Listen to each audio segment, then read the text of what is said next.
August always said of Eduard that he stood only halfway in this world.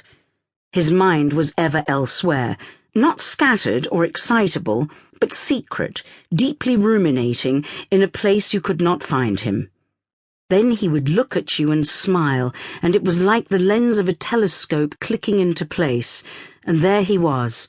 Tall, sweet, brilliant Eduard, back on earth, ready to breathe and talk and open his soul to you, share where he had been, what he had discovered.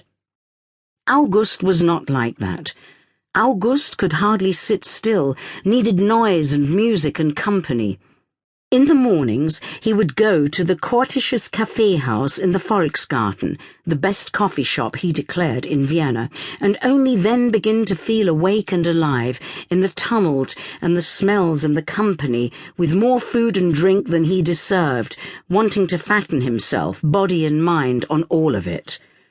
Then he could begin his work. But Eduard, tall, fragile Eduard, seemed always most in danger of getting thinner. Which was not to say he had no joy, it was simply a quiet joy.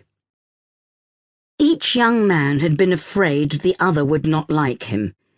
They had met at the Polytechnical Institute in 1833.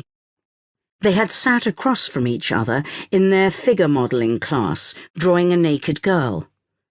August was square and strong and wore a scarf around his neck.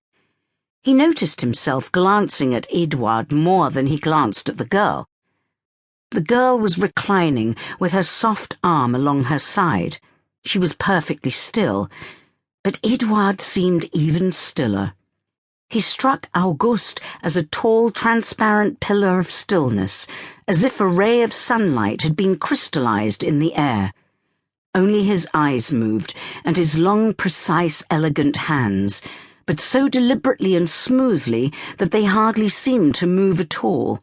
And somehow August found himself sketching, with a bit of pastel, Eduards' eyes, Eduards' brows, in the corner of the paper which also held the sketch of the naked girl. But he could not capture Eduards' eyes, nor Eduards' hands. Those were the most telling parts of a man, and the hardest to draw. Then Eduard caught August looking at him, and August blushed and rubbed the sketch out with the side of his hand, as if Eduard had been able to see through the paper. It was for Eduard's sake that August studied architecture, so that he could be near Eduard, though still they had scarcely exchanged a word.